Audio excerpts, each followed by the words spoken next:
Welcome back. Finally, I am back with Bishop Jesse Abbott. He's pastor of New Dimensions Ministries, and we're talking spiritual wellness as we begin the new year. Good morning again. Thank you for staying with us. Good morning. You were mentioning in terms of just the brokenness of people and how you try to encourage people to get connected with, obviously, with Christ and then with a church. What are some other practical things that you, in the spiritual advisement, that you can advise people to do as they try to make this their breakout year spiritually?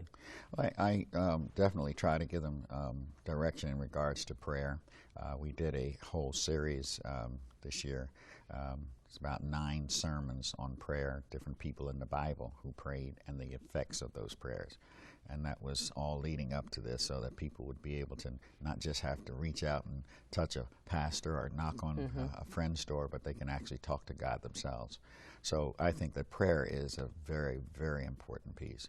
And then, of course, their daily reading of scriptures or some devotional book that they may have that they purchased or that may be recommended to them. And I think that those are top. And then, like I said, a support group that maybe is studying something in regards to maybe the disciplines of a Christian. I know that you are a minister and have been for 40 years. What do you say to the person at home who's like, I've had a hard time with the church. I once went to church all the time, and I just have had some hurt, and I just don't want to deal with being connected. What's the importance that you see to that person for really being connected? I wish I had that answer. I probably would have a packed house every Sunday. But I do try to encourage them, excuse me, I do try to encourage them to connect to someone whom they definitely see as a role model, someone who they feel that has overcome some of the very same things that they've that they're going through, and that also that they begin to really focus their attention upon God as opposed to the hurt, as opposed to the problem, as opposed to the person.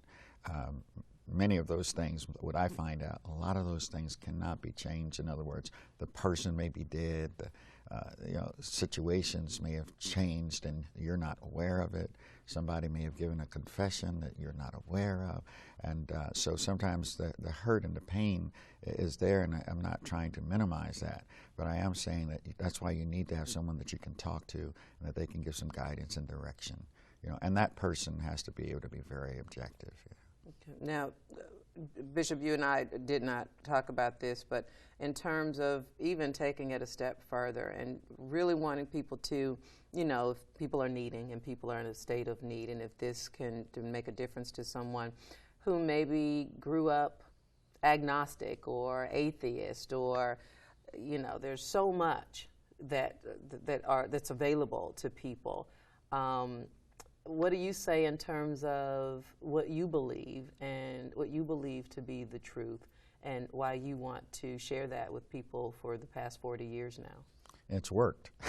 I guess, I'm a satisfied customer, and I also at some time or another was, there was a big challenge in my life, as far as, spirituality was concerned, or following Christ, or, prayer. Prayer was not a big piece for me.